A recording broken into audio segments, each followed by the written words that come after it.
Hello la famille, on est de retour pour une nouvelle vidéo. Ce soir, nous allons parler de la solitude. Je vais vous donner 5 points qui vont nous prouver, qui vont nous montrer que la solitude est une bonne chose si on l'applique bien. La solitude, c'est quelque chose de mal compris, je pense, quelque chose de très très mal compris par les gens parce que le plus souvent les gens ont peur d'elle. Alors que la solitude devrait être quelque chose que nous cherchions nous-mêmes. La solitude peut nous permettre de nous développer à un niveau extraordinaire. Je vous explique. Je vous donne 5 points qui vont, à partir d'aujourd'hui, changer votre manière de voir la solitude. Premier point, c'est la réflexion profonde. Grâce à la solitude, on peut être avec soi-même et réfléchir profondément. Se demander des questions, se poser des questions qu'on n'aurait jamais dû se poser en temps normal. En temps normal, quand je dis en temps normal, c'est quand nous sommes entourés des personnes. Je ne vous demande pas de fuir les autres, mais se retirer quelque temps, souvent, ça permet de se connaître soi-même. Et quand on se connaît soi-même, on pourra se développer. La connaissance de soi, c'est quelque chose de très très extraordinaire. C'est d'ailleurs la base du développement personnel.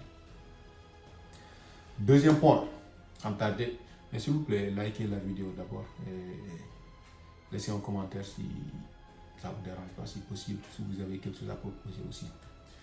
Parce que moi, je vais juste citer 5. Deuxième point, on va parler de la créativité. Quand on est seul, on a la possibilité d'imaginer énormément de choses. Et l'imagination crée la création. L'imagination crée la création, le mot créer, création. Voilà, ça rime, non? Déjà, c'est bien. Grâce à l'imagination, on peut faire des choses dont nous n'avons jamais auparavant pensé ou nous n'aurons jamais cru pouvoir émettre de notre esprit. Vous voyez? Grâce à la créativité, nous pouvons nous fixer des objectifs très élevés. Or qu'en temps normal, nous n'aurons pas eu l'audace même de penser à cela. À plus forte raison, essayez d'agir pour réaliser ces pensées. Troisième point, sans encore tarder, nous allons parler du renouveau émotionnel. Vous savez, le plus souvent, quand on fréquente les gens, on cherche à les plaire, on cherche à leur faire du bien pour que ces personnes-là nous acceptent. Et on a souvent tendance à nous oublier nous-mêmes, alors que, comme je le dis souvent, nous sommes la personne la plus importante de notre vie. Mais à force de fréquenter les gens, à force de chercher la validation des gens, on oublie que nous-mêmes, notre vie est importante. On se focalise sur la vie des autres pour pouvoir les faire plaisir, pour chercher tout le temps à avoir leur validation. Certes, c'est bien d'être validé par les gens, de faire du bien aux gens. Je ne demande à personne de ne pas faire du bien aux gens. Mais avant de faire du bien à une autre personne, fais-toi du bien à toi-même. Et la solitude, ça va te permettre de te recontacter avec toi-même, de t'examiner toi-même, de voir ce qui ne va pas dans ta vie, ce qui doit être changé dans ta vie, ce qui doit être amélioré dans ta vie. Tu vas te positionner d'abord en pole position, tu vas te mettre en avant de mettre quelqu'un d'autre en avant.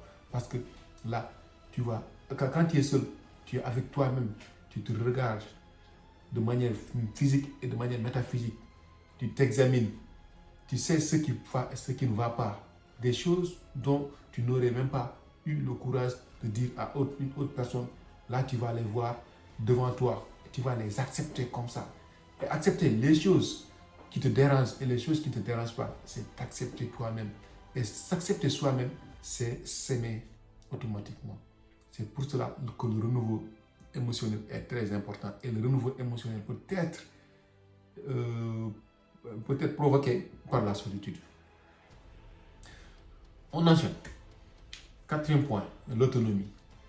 L'autonomie. Quand on est capable de vivre tout seul, naturellement, on devient autonome, on devient indépendant. Que les autres soient là ou pas, nous pouvons vivre nous-mêmes. la présence des autres ne dérange pas, mais leur absence aussi ne dérange pas. On est tranquille avec les gens ou sans les gens. C'est ce que j'appelle l'indépendance personnelle. On ne peut pas forcément tout le temps vouloir être entouré de personnes. Et sachant que ces personnes-là, la personne la plus importante de leur vie, c'est elles-mêmes, à un moment donné, elles devront aussi se retirer pour pouvoir examiner leur propre vie. Donc, comment se fait-il que nous basons entièrement sur ces personnes-là, alors que nous savons que ces personnes-là ne seront pas forcément toute leur vie devant nous, avec nous, ici, pour nous soutenir, pour nous aider. Vous voyez, ça, c'est très important, la solitude, parce que grâce à elle, nous pouvons également avoir, bon, là je vais passer au cinquième point et le dernier point aussi. Nous pouvons également avoir des relations plus significatives. Certes, quand les autres partent, on vit bien, on ne s'ennuie pas.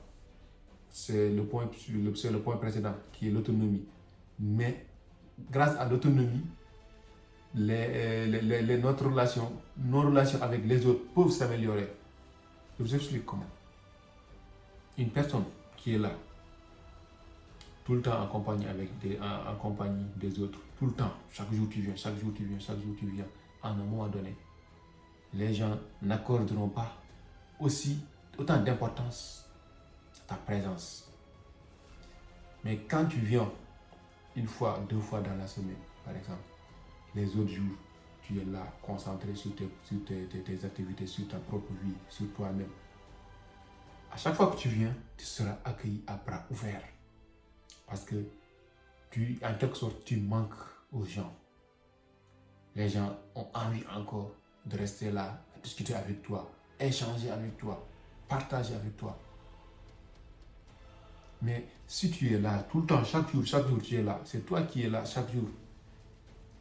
Comme si tu n'avais rien à faire, comme si tu n'as pas une vie à gérer, comme si ta vie n'avait aucune importance. Tu viens chaque jour, à un moment donné, parce que fréquenter les gens en quelque sorte, c'est aussi se frotter avec eux, contre eux, tu vois.